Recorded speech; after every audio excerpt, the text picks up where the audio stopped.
में हम एक 3 टॉपिक आप बहुत बार सुनते हैं। क्या है वो? Conduction, convection and radiation. Confuse होते हैं। इन जनरल आप बेसिक बुक्स में आप देखते हैं, मैं इसमें आपको डायग्राम जो आपको देख के आप जल्दी बहुत ज्यादा फियरफुल हो जाते हो कि ओ माय गॉड कैसा डायग्राम है, समझ में नहीं आएगा। तो उसको मैं डिकोड करूंगा। डायग्राम में कुछ होता नहीं और आसान ही होता है। इसमें आपको समझना बस ये होता है कि आपसे जैसे सन से रेडिएशन आती है, तो सन का रेडिएशन यहाँ दिखा दिया।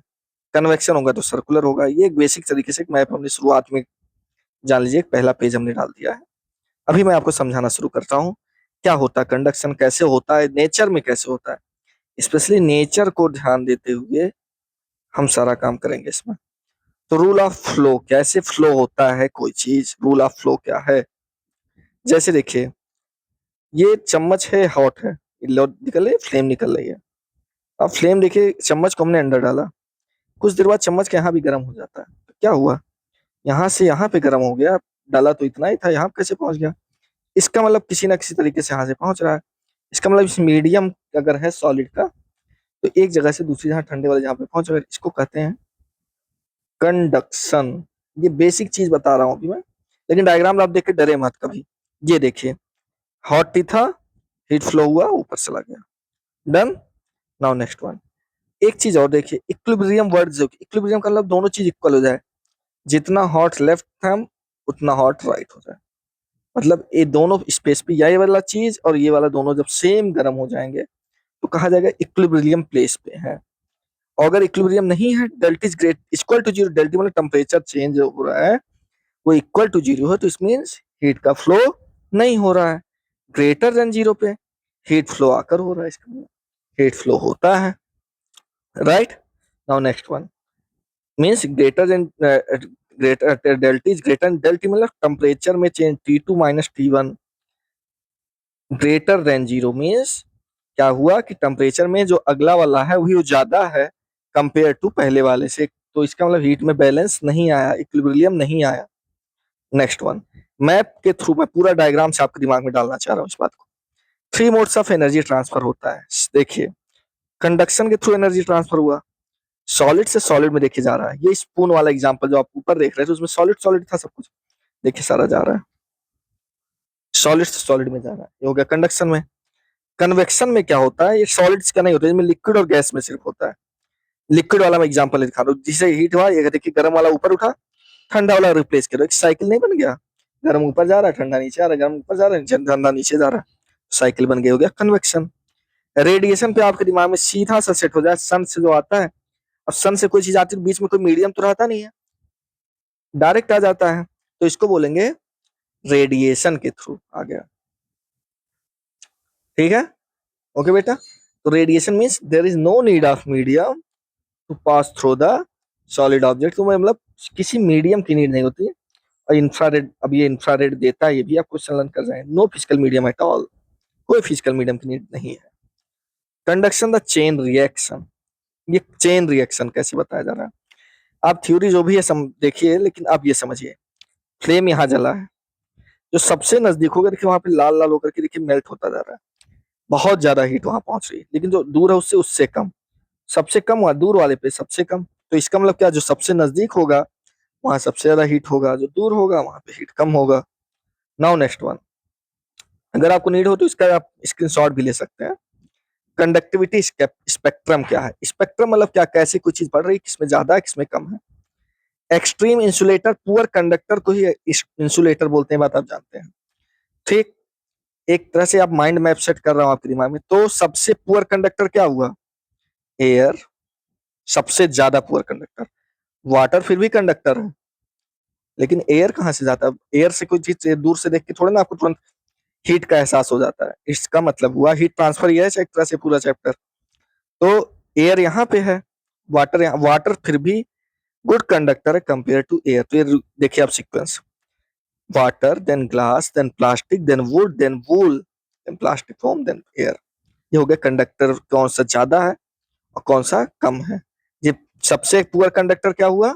एयर। और उससे और उसके बाद फोम, ये सारे पुअर हैं। और ये क्या बता रहा है? इसीलिए जो पुअर कंडक्टर होगा उसको इंसुलेटर बोलेंगे। ठीक, अब इधर देखिए, कंडक्टिविटी यहाँ पे बढ़ानी है हमें सबसे ज्यादा।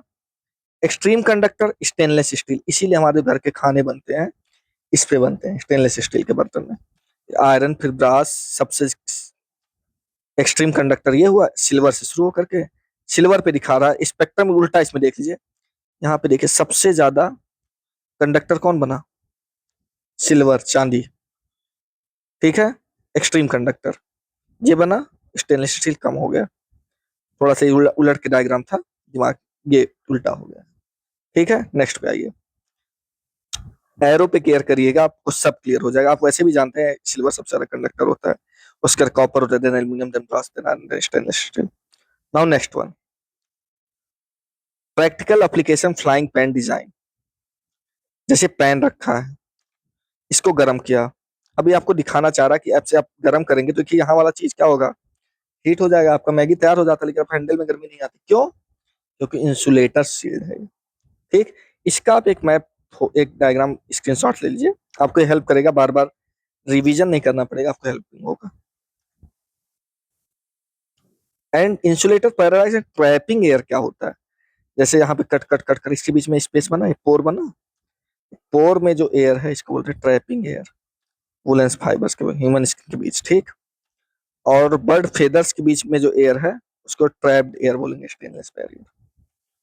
हॉलो ब्रिक एयर, हॉलो जैसे हॉलो ब्रिक वॉल है दोनों, पुअर कंडक्टर, ये बीच का चीज बोल दिया गया, ठीक। अभी हॉलो ब्रिक वॉल को बता रहा है, ये सिचुएशन बता रहा है कैसे एयर ट्रैप होती है, एयर ट्रैप हो जाती है बीच में, जो ये कंडक्टर है नहीं, इसलिए जो गर्म होगा तो गर्म ही रहेगा अंदर। फेदर वाला एग्जांपल आपसे, बर्ड के फेदर के बीच में हॉलो होता है, उसमें गर्मी रहती है, इसलिए बर्ड को ठंड में भी उड़ती, उनको ठंडक का एहसास नहीं होता, क्योंकि उनके फेदर के बीच में एयर है और उन्होंने ट्रैप कर रखा उसको, और गर्म हो गया और एयर में ट्रैप है, इसलिए उनको ठंडक नहीं लगती है। Convection the mechanics of fluids. अब ये देखिए, जो ठंडा होगा वो नीचे आ जाएगा और जो गर्म होगा देखिए ऊपर उठता जा रहा है, इससे समूह करेंगे, आप फ्लूइड दिया है। कन्वेक्शन, ये मैं इमेज इसीलिए आप लोग को दिखा रहा हूँ सारे बच्चों को, कि आप ये देख करके आपके दिमाग में ये आ जाए कि आप एक बार फ्रेम दिमाग में सेट हो जाएगा तो कहीं किसी बुक को पढ़ेंगे आसान हो जाएगा पढ़ना, समझ में आ जाएंगी चीजें, और क्या पढ़ना है वो बहुत जल्दी क्लियर हो जाएंगे। कन्वेक्शन करंट लूप, लूप मतलब कोई चीज सर्कुलर होनी चाहिए, देखिए सर्कुलर बना दिया, नीचे से हॉट एयर ऊपर गया और देखिए कोल्ड एयर नीचे आ गया, ये चीज बार बार होता रहता है, जैसे चाय चाय चीनी चाय जो भी बॉयल करते हो आप, ये सेम सिचुएशन है। ये हो गया लिक्विड में, एयर में क्या हुआ, हॉट एयर ऊपर जा रहा है, देखिए कोल्ड एयर नीचे जा रहा है, घूम रहा है बार बार, कन्वेक्शन करंट लूप हो गया। Natural engine, sea and land bridge. Sea bridge और लैंड ब्रिज क्या है, हॉट एयर ऊपर चला गया, कोल एयर रिप्लेस कर गया, ठीक।